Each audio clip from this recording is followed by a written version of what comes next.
Let's Get Two presents 5, 4, 3, 2, 1.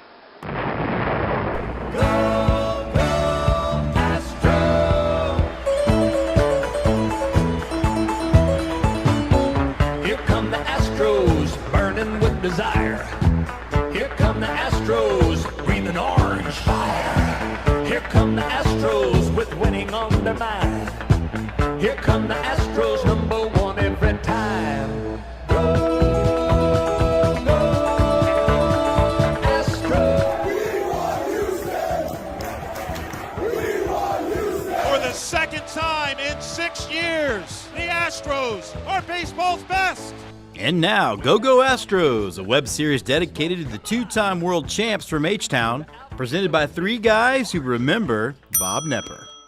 All right, ladies and gentlemen, welcome to the, what is this, November 14th edition of Go Astros. It is the first hot stove edition.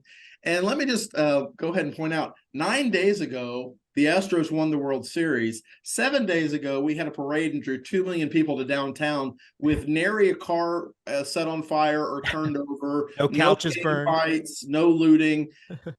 And now today, the whole world is over.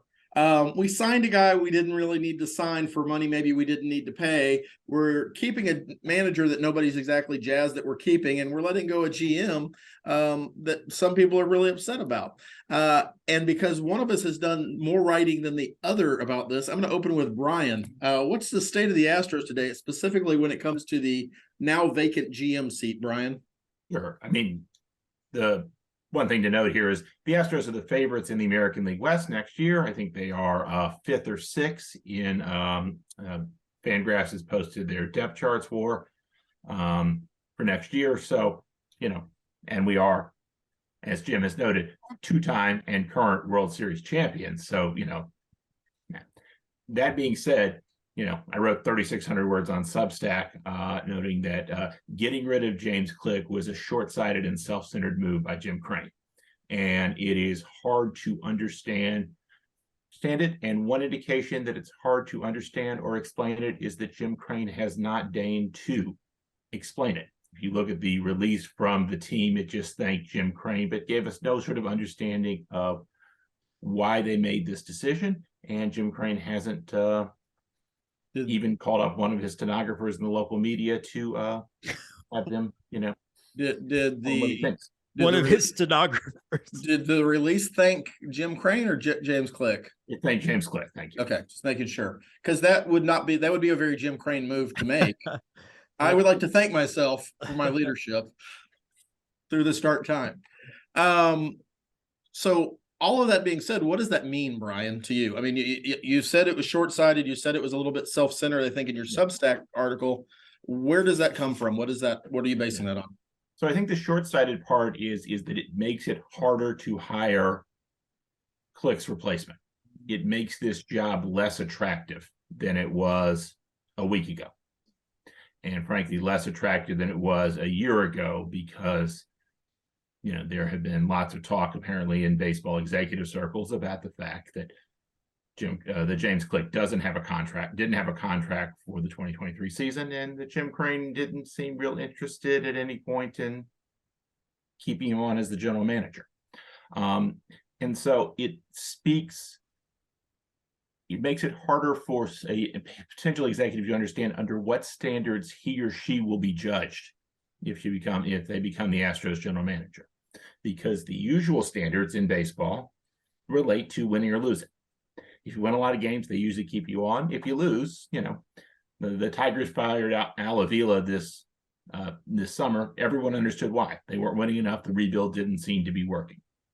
And so what standards will be part of it? One of the things that's sort of in the media is that James Click wasn't aggressive enough.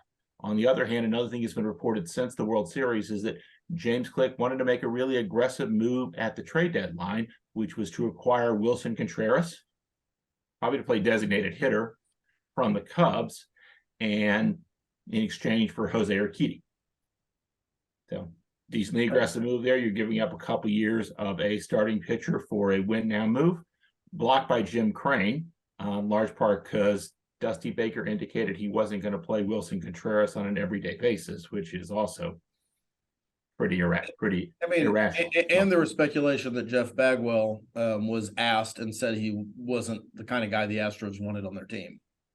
So I don't know if it was just Dusty. Jim, where are you on our missing our GM opening, I guess I should say? I pushed back on a couple of things that Brian said, and obviously I shared the Substack. I think he's excellent at all of this.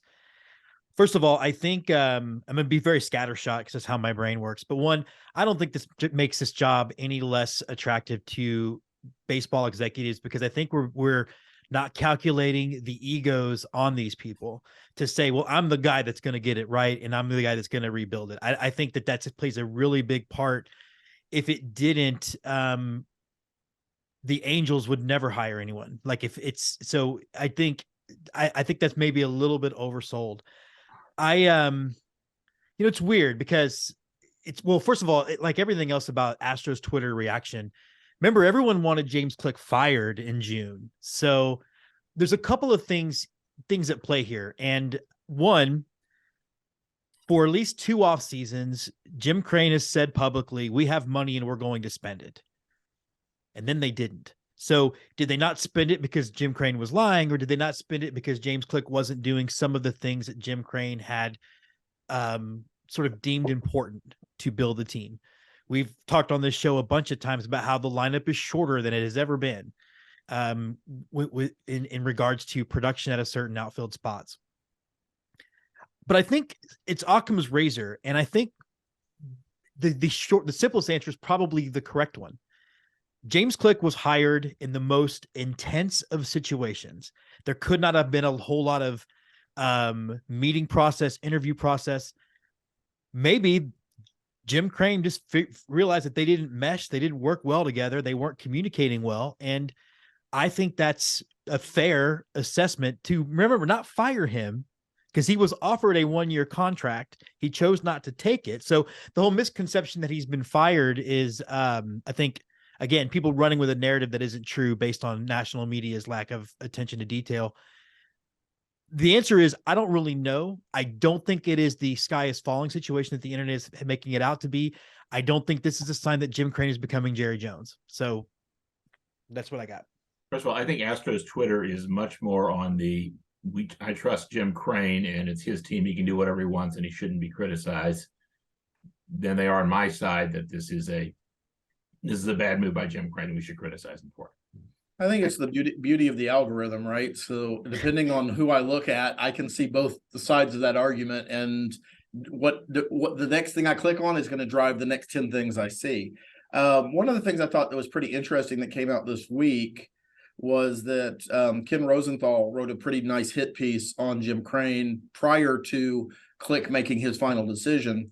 And I think we all knew the writing was on the wall, but Rosenthal made the leap somehow that Jim Crane's pressure on the front office led to the cheating scandal, that his desire and drive for his front office personnel caused them to acquire Carlos Beltran, hire Cora as your bench coach, and put a cheating scandal and put a sign stealing mechanism into place because Jim Crane.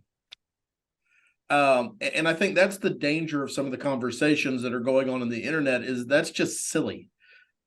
Because even MLB, who was absolutely trying to find dirt on the Astros, were like, no, Lunau didn't know, he should have, but didn't know. We don't really think AJ Hinch was all that aware of what was going on, but he should have known. And Jim Crane certainly didn't know, but we're going to fine him $5 million anyway. Certainly I think Hinch knew, he just wasn't able to stop it. Well, to be fair to Hinch, yeah. If I was a player and saw my manager put a bat through a baseball or a TV monitor twice, I'd get that message. Maybe Carlos Beltran didn't get that message. Or did anyone who said to, who had the anonymous quotes of, oh, if someone just told us, we'd have stopped, which, Uh-huh. Yeah. Anyway, but your broader point is correct here, right? That this is kind of a leap here, right? And we can just contain our criticism, at least in my case, that, hey, Jim Crane has made what I think is a bad move here. deserves to be criticized for it. And there are, in my opinion, worrisome long-term signs from this decision, and to me the sense that baseball operations should run through a guy whose expertise is in running air logistics. And I can play both sides guy here, and I know I'm hosting, so I'm supposed to be kind of in the middle of this, but I think Crane is a little bit short-sighted in what he wants sometimes. And maybe that's, dogged with a purpose. Maybe that's how he's run his businesses elsewhere in life, and it's worked out for him. Great. I think if some of the other things we've been reading this weekend are true about being told to sign Sterling Marte and Liam Hendriks without regard to cost, and those moves were ignored, those orders were ignored or just undone, that's a problem. If I have an employee as somebody's boss and I tell them to go do something and they willfully choose not to do it, that's problematic. And I don't think it's something that you can ignore, but I think it's something you can grow from. And I think Crane was willing to grow from it a little bit by saying, look, I'll give you another year and see if we can figure out how to work this out together. Ultimately, Click wanted, probably 3, 4, 5 years on a deal to go deal with Crane again. So, 6 of one, half a dozen other. I think it's probably a pleasant divorce at this point, because I think it sounds like both sides needed to get away from one another, regardless of what the end product was. The process was broken. I do think. I think that's, I never heard that quote till you said it, the whole process over product thing. And I think that's 100% here. And there are many different ways to lead. And I suspect that Jim Crane has a very specific, very probably hard to please leadership style. One that, let's be honest, as much as anything, we are all benefiting from because of what happened 9 days ago. I don't think that you build winners by being, I don't know, soft is the wrong word, but I also cannot imagine a situation where if I owned a baseball team, I would be willing to just sort of hand it over to someone and let the chips fall where they may. And again, I use the Jerry Jones example, and I understand why. Look, I'm a Cowboys fan. I was telling you, Andy, I watched Dallas melt down last night because they had all their money tied up into a running back on the bench. I get what can happen when it's an odor ran thing, but I don't know that that's where we are yet. I think we have to allow him to get there before we start. I understand being scared of it, but we have to let him actually act that way before we start labeling him with that or putting that label on him. And I know a lot was made of talking to Jeff Bagwell and talking to Reggie Jackson and talking to Enos Cabell and talking to Dusty Baker. And to me, I don't see that as a flaw. Now, look, if Jeff Bagwell's named general manager tomorrow, I will be the first one lining up and saying I'm wrong. But if you're not necessarily a baseball guy, if you go get information from baseball guys, I don't have a problem with that because they're learning to speak a language. The Sterling Marte is one thing. The Liam Hendriks thing is another thing. I would not have liked the Wilson Contreras trade if it went through because we on the show all know he wasn't going to start. And I don't think we've never really done 1 year rentals. He should have started at DH. Okay. But at that point, I think we could argue the semantics on it. At that point, they didn't know, and maybe they should have known, but they didn't know Brantley was out for the year. They were hoping that he was going to get better and come back. And so then you have a situation of who do you sit, Brantley or Alvarez or this new guy that you just brought on who already is playing for a contract. I can understand some of the logistics. Or you can start Contreras at first base. Has he played? I honestly don't know enough about it. Has he ever played first base? Yeah, it's not his primary position, but he's played first base in his career. Because I know that's been the simple answer for Alvarez a couple times. Alvarez cannot play first base. I think the Wilson Contreras conversation is only enlightening in the sense that I wouldn't have necessarily liked the deal. I don't like giving up pitchers with control for a rental player just as a point. And, all respect to Larry the GM and all of his, I don't think he listens to the show. And if so, he's a pretty smug guy the other day, but I guess again, I come back to, the product is one thing. The Astros won the World Series. But I still think that there was a problem with the process. And I think some of it comes back to the public statements of Jim Crane that we're going to spend money and we're going to keep this thing going. And I just wonder if James Click coming from the Rays just wasn't wired that way, and maybe was afraid to step out of his comfort zone in that manner. But one thing that seems to be taken as there's no variation, there's no variable here, is Jim Crane needs to adjust. Why? Why? Because this is working. Sure, but the situation is working here, right? That the results that, hey, there are parts of the process he doesn't like, but the results are working. And so one thing Jim Crane may want to question, right, is the process he's applying to this working? And I think as a broader point here, why are the Astros successful today? A general manager sold Jim Crane on an unusual and strange vision to focus entirely on development at the minor league level, to use major league roster spots entirely based on the idea of, hey, we're going to try to find players who will be good for us a couple of years from now. And instead of saying, okay, you got to go get a free agent just so we can chase 72 games so I can sell, 100 more season tickets next year, Jim Crane bought into Jeff Luhnow's vision, and that worked out great. And now we're seeing possibly the opposite of that, both in terms of not buying into the baseball guy's vision, and secondarily seeming to be everything's got to be, we got to get a player right now.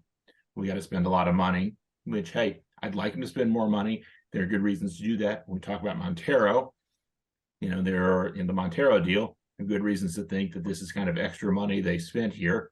But, the part of not trusting your baseball guys, there aren't a lot of successful teams out there who have done that. And one of the teams that's been successful at trusting their baseball guys is the Houston Astros.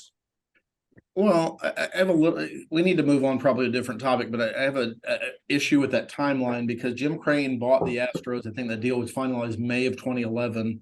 And in his press conference said, we're going to be the St. Louis Cardinals. We are going to spend money where we have to spend money, but otherwise we're going to rely on a very solid farm system to supplement our roster, to be our roster. And when it's time for those guys to move on to get their paydays, if they don't want to play for what we can afford, we'll move on to the next guy. Luhnow was hired in December following that. So I don't know that Luhnow, I think Luhnow and Crane were a lot more married in their vision of what the team is, versus Luhnow leading Crane by the nose and saying this is what it's got to be. Certainly Luhnow had more tactical and practical experience on how to get there, coming from the Cardinals organization. But I think Crane had a little bit more vision than he's being given credit for. Some of that vision ends up hiring and rehiring and signing for one more year a manager that none of us were real thrilled about when he was hired, a guy named Dusty Baker. And as of right now, he's going to be back for his fourth season, managing the Astros, trying to defend his World Series title, maybe becoming the first manager to win back-to-back titles since the Yankees in the 2002 season, 98 season, somewhere around there. It's been a while. 99, 2000. Yeah, so it's been 22 years. Where are we with Dusty coming back? Because I think we were all pretty much of the opinion prior to the playoffs that this was Dusty's last ride, one way or the other. I think I actually think the two situations might even be married, right? Like, the other thing we haven't discussed is the fact that there was, first of all of this stuff, that even going back to the James Click conversation, like, it's all conjecture. Like, we don't know. We are all reading tea leaves. We have to admit that that's what's happening. We don't know, to your point about Jim Crane's quotes about how to run a team. The other thing that we've been indicated, or that have been read in the tea leaves, is that Click and Dusty also didn't get along. And if that is the case, what I sense will happen is, I think this has to be Dusty's last year coming up. I'm okay with it from the extent of it's not broken in that perspective. Don't have to worry about fixing it. But I also wonder if Jim Crane is eyeing, when Dusty leaves, as the opportunity to hire a new GM who can then hire his own manager. Again, all of that remains to be seen. But I almost wonder if the Dusty decision had as much to do with Click not wanting to sign a 1-year deal as anything else.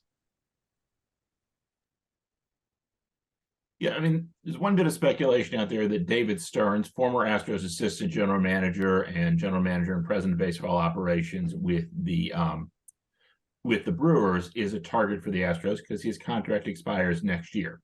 So certainly that's a candidate who's mentioned, who again fits with the 1-year timeline of, I'm going to give Crane this contract, or I'm going to give James Click this contract offer that is well below his market value.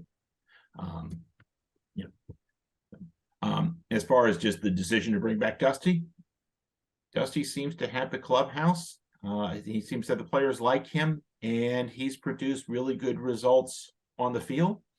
We've all had plenty of quibbles with Dusty making, the various decisions he's made and sort of lineup and sort of different things here. But the overall job of the manager, which is primarily to manage the human beings, the men who are in the clubhouse, every indication I have, and every bit of that is sort of soft science, but every indication I have is that he does that well. I'm absolutely fine with bringing him back for next year. Win it for Dusty again. Win it for Dusty again. All right, so a little bit happier note. While the Astros have a number of free agents that they have to figure out what to do with and some holes to fill, they did make at least one move, signing Rafael Montero without a GM, I should mention, to a 3-year, $34.5 million deal. The average annual value is $11.5 million. Astros Twitter again seems to be split on, yay, we signed somebody, and oh my God, I can't believe we spent this much money on a middle reliever. Start with Brian. What should we take out of this signing, and is this a good deal for the Astros? I am also split in my own sort of thoughts on this here. Rafael Montero is a good pitcher. He's a good pitcher this year and creates stability in the bullpen, which is one of the strengths of the team. That being said, because it's the strength of the team, it surprised me they spent money there. They still have holes at first base where there are free agent options, and in the outfield where a trade is more likely. I suspect Jose Urquidy's on the block. And so, I was sort of surprised at that. On the other hand, this doesn't preclude them from doing those other moves and staying under we all kind of know that the CBT is in reality a salary cap. And so they can still make those moves. Rob Manfred said, no, it's just a guideline. No. Well, it's a guideline the Astros have historically stayed under. So, and like 28 of the 30 teams historically stay under it. Yeah. So the biggest sort of concern I have with this deal is that it's 3 years. I'd have fewer concerns if it's 2 years due. Relievers are volatile. Let me give you an example of a volatile reliever. Rafael Montero. In 2021, he pitched so poorly that the Mariners designated him for assignment. And the fact that the Astros had to get him before the deadline created all that drama of the Mariners trading Kendall Graveman after having just beaten the Astros. Was all because they had to meet the deadline for Rafael Montero. Montero wasn't as bad. If you look at his underlying numbers, they weren't as bad as the ERA that year, but he pitched a ton better in 2022. It's not uncommon for relievers to do that. Some of that is just the vagaries of only pitching 60 innings. And some of that is, he's a guy in his 30s. So the third year is the year I worry the most about. One question is, hey, it's just Jim Crane's money, and if he has a bad, year in 2021 and 2024, you could just release. You could designate him for assignment, and maybe not do it and create all the drama, right? As long as Jim Crane, apparently now our general manager, is willing to eat the money. Will that happen? I don't know, because it's hard to predict what's going to happen in 2025. I did make a note. I was at on Saturday, right before when the signing was released, I was at our synagogue for a bar mitzvah. My son is 10, which means in 3 years from now, he'll have his bar mitzvah. He's born in the fall. So I made a mental note to check in on the Rafael Montero contract on my son's bar mitzvah weekend. So I love that. I kind of agree with Brian in this sense. The AAV doesn't bother me. next year, it doesn't bother me. It is the third year because, I mean, to your point, Brian, we love relievers until we hate them, and there's never a middle ground there. I do think, despite the fact of him having a couple of rough postseason appearances, I like the stability that it brings. And obviously we're going to talk about Justin Verlander a little later on, down the road into the hot stove season, but I don't understand people complaining about the money unless this becomes the only person they sign, and it's not going to be. So, the third year is a little bit scary, but I think for next year, it makes a whole lot of sense. Yeah, for me, one way to think about this is if this is just kind of extra money they want to spend because Jim Crane wants to spend some extra money, that's great. It's great. I wanted them last year to sign an extra reliever and sign, like I had Colin McHugh or Andrew Chafin in my head, both of who had pretty good years. Turns out the bullpen was fine as it was, so they didn't need that, but it would have just been, I'm from Louisiana, be a little Lenya. I know what that means. A little something extra. Yeah. Hey, Blake Taylor's coming back off the IL, so there's your extra next year. Andre Scrubb's available. It does make it interesting, though, because we are entering a period of time where the Astros have to make decisions on Justin Verlander, on Michael Brantley, on Yuli, maybe Aledmus Diaz if they want him to come back, although I can't really understand why they would want that. They don't have a GM currently. Their assistant GM, Pete Patilla, is now the GM for the San Francisco Giants. Their director of international scouting, Azo Campos, is no longer with the club, or at least is on his way out. So I agree, Jim Crane probably negotiated and finalized this deal, or it was done with Click walking out the door, which maybe he threw on a couple extra million just to say, screw you, Jim Crane. You're going to pay $1.5 million more than you wanted to.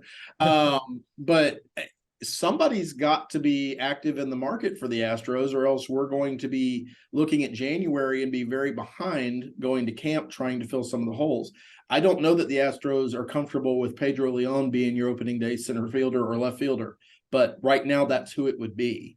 Thoughts on who the priorities are and maybe who's behind the deals or who's still working in the front office? Is Julia Morales making these calls? Well, the Astros had 4 people at the top of their baseball operations department on, say, September 20th. Okay, there's James Click, general manager, and 3 assistant general managers. Mm-hmm. One was not given a competitive contract offer. One was directly fired, and the other, Putila, who you mentioned, made a lateral move. His title got inflated, but his role didn't. He's still the number 2 guy. He was essentially the number 2. Of the 3 people at the same level, he was the one above.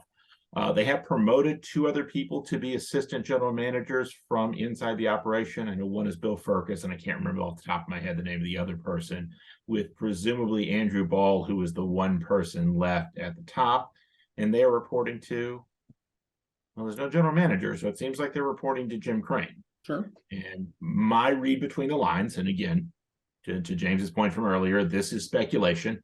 But my read between the lines is that Jim Crane is in charge of baseball operations right now.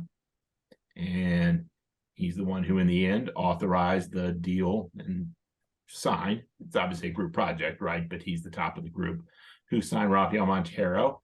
And we'll see who he is targeting. A, we'll see who he's targeting. And B, we have no information about the plan to replace James Click as general manager. Nothing was discussed in that again. So I assume it's Crane right now, and I'll be interested to see what the process is to replace Click, if there is a process. Yeah, I kind of feel like what'll end up happening is some kind of interim from within. Here's your title for the year, and then doing a full search where you can look for a GM and a manager going into 2024. I mean, Craig Biggio's just sitting around. He has nothing to do. He does draw a salary from the Astros. Craig Biggio has run one baseball operation, which is head coach at St. Thomas High School, and that's my alma mater. So I do know that sort of dealing with the Tom's moms is a difficult political task. He was good at that. He was also Major League Baseball executives, though, maybe a step up from that. He was also known as a clubhouse lawyer, so maybe some of those skills do translate. I do think it's interesting that they just fired Scott Powers outright. I'm going to assume unsubstantiated rumor here that he came from the Dodgers organization and was probably trying to get the Astros to cheat. I mean, that's what that just That makes let's sense just to let me. that lie. Just put that out So- there. Final question: if you have a free agent wish list right now, who's number one on that list that the Astros need to prioritize and sign? Jose Abreu, first baseman for the White Sox. And he is, did I steal your guy, James? Okay, well, good. Well, we have unity here. After so much disunity and disagreement today, respectful though. Absolutely. Yeah. We'll move to some agreement here. So I'll nominate him. Give the rationale, James. Well, I just think, look, Yuli's postseason notwithstanding, and I think that again, process over product. No one could have seen that degree of turnaround. I think getting a proven I think first base has to be one of those positions where you contribute offensively, and especially if we're going to roll with Maldonado at catcher, and therefore give up that spot, then we need that. And I look, I love Chas McCormick, but I still would also be looking for a proven center fielder. Well, I think Chas McCormick occupies one outfield position next year. And the question is how to get someone at another one. The one thing to note is the free agent market for outfield, particularly at center field, is really thin. Like most things have the top center fielder is Aaron Judge, who is center fielder-ish. Yeah. Basically can play there, but he's much better. He's an effective. He's in a, it'll take a really big contract, obviously. And, not sure you want to stick him in center field for 162 games. And I also wonder too, sorry, Andy, but with bigger bases and things like that, do you look for a more old school prototypical center fielder, one that's got speed that can get on base? Andy, I'm sorry I cut you off. No, it's fine. To Brian's point a little bit, there is not in free agency a center fielder that's really worth signing. I'm kind of glad in one way that James Click is not coming back, because we're not going to have the media tie Kevin Kiermaier to our roster, because he's a free agent and he's probably the top of the list right now, because otherwise you're looking at Brandon Nimmo, Kevin Pillar, Jackie Bradley Jr. is available again, like he has been every year for the last 5 years.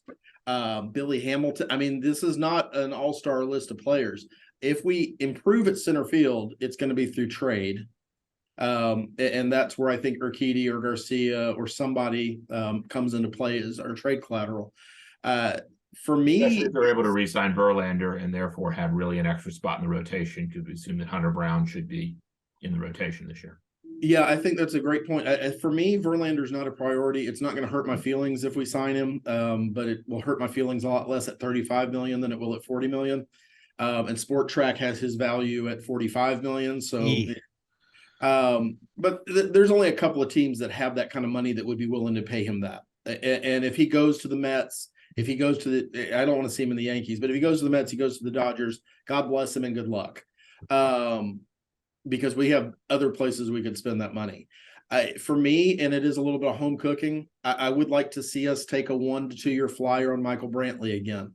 If he's healthy and if the shift is gone, I think he's a 330 hitter.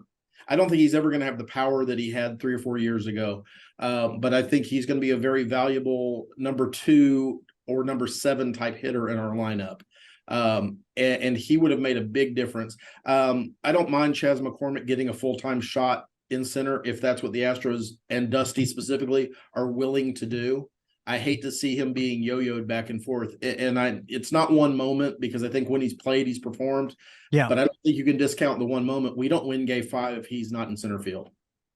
No, that's true. And, like everything comes back to the Click discussion, because now it's come out that Click wanted Myers, Dusty wanted McCormick. And I don't know if the quote is true that Crane said, "Are you willing to risk your job here on Jake Myers?" It seems a little old westy for my taste, but I can believe he said it, but you would interpret that as a bluff, right? That's an exaggeration, that kind of, or in the context of I'm not gonna go sign Sterling Marte because we have this guy sitting in AAA that's going to be as good. I should note, by the way, Sterling Marte was moved off of center field by the Mets in favor of Nimmo, who you mentioned, and had a below average season defensively in right field. So Had we signed Marte, I don't think he was our center field solution, but he would have been a solution in left field when Brantley went down. Well, in Sport Track, just so you know, if you want Brandon Nimmo, he made $7 million in 2022. They're projecting him to make $22 million this year. So probably a 4-year contract. they just have average AAV on here, but it's interesting.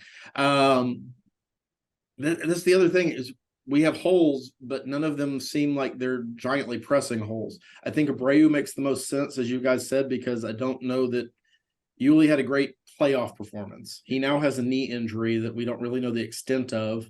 I assume if they DL'd him immediately, got him off the roster, he's torn something, but I don't think we've heard one way or the other. Here's the thing: there were 2 more games, so it's possible he could just be out a week. I would hope so, but he's also 39, and I know I could tear an ACL just looking out the window the wrong way. I just tore one during this episode.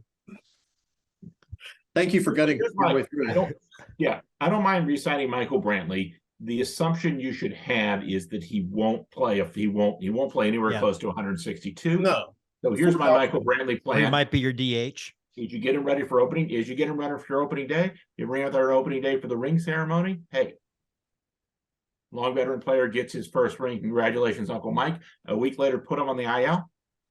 Bring him back mid-August. Ramp him up for August, September, and October. I really think Dusty. Yeah, I really think Dusty is of the mind, and I hate to act like I can read his mind, but that Yordan Alvarez is your everyday left fielder.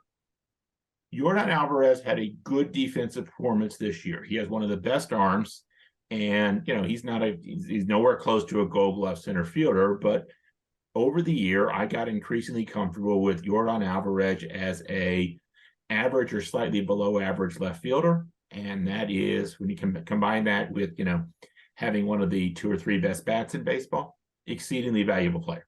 I will tell you, defensively in the World Series, I would have taken Yordan in left field over Kyle Schwarber in left field, because that guy's a butcher.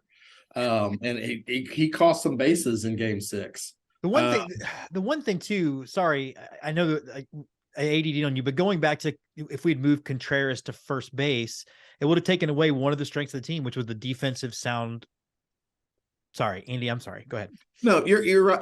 There's a lot of pieces in play. It is not great that we don't have a general manager who can sort of put that puzzle together for us. So we're going to be relying on Crane and Dusty until a hire's made, and maybe Jeff Bagwell and Enos Cabell and Craig Biggio and whoever else happens to walk through the clubhouse at a moment's notice. And that's not necessarily a bad thing. Get to the consensus, but it's an interesting offseason to be the defending world champs, have 3 position player holes that you've got to fill, and no real leadership in the front office to know which direction you want to go to fill them. Well, I just don't know that it's completely there's still a staff there, and I got it, but somebody has to pull those deals, is what I'm saying. If you are James Click or the next GM, you may want a player that you need to go to bat for and convince Jim Crane. Right now, there's nobody in that office who has the kind of authority or swag or whatever you want to call it to go have that conversation with Jim Crane. It's very much a top-down organization right now, whereas the purpose of a general manager is to go to the owner and say, I need this check written. Here's why. Well, we are about 3 weeks away from the winter meetings. I suspect there will be some solidification of this situation before then, and that's really when all of this, the wild west of it all, kicks off anyway, is the winter meetings. Hey, and Michael Conforto is still out there, available, just like he was last season. Having said that, we wrap up. August 31st, whenever that rumor was, alive for 20 seconds that the Astros were going to sign him for some reason. And on that note, I think we're going to wrap up this edition of the Hot Stove for Go Astros. We'll be back in a couple of weeks, or when news breaks, whichever happens to come first. Final words, gentlemen? The Pomona Pitzer Sagehens, my alma mater, not just my alma mater, my team. I played 4 years, got 4 letters, won their Division III conference for the first time since 1955, and are making their first appearance in the Division III playoffs this weekend. Chirp. Chirp is the most badass thing I've ever heard. That's my last word. We're the Saiyans, for Pete's sake. I mean, Yeah. it's not exactly yeah. Jim Crane is not Jerry Jones yet. As someone who has endured Jerry Jones, and until Jim Crane's talking about glory holes, I think that the future is not as dark as maybe people are afraid of it being. Again, I've lived through Jerry Jones, and I think he is arguably the best owner in sports and definitely the worst GM. And I'll say this about Jim Crane, has had much less plastic surgery than Jerry Jones. So that is to Jim Crane's credit, in my opinion. Well, for all we know, they're weekend at Bernie'sing Jerry Jones anyway, right? Like, we don't know. You tell me, you prove he's alive. It's a series of pulleys and trusses and ball bearings. And frankly, it's all ball bearings these days. It's all ball bearings. One last final note, I will say that the void of no baseball is made a little bit brighter by the fact that MLB Shop is going to piece out my World Series order one thing at a time, sometime in January. So it's like every week I get reminded that the Astros are World Series champions. And with that, I wish you a hearty Go Astros and have a great week. All right, great job, dude. I'll get this out in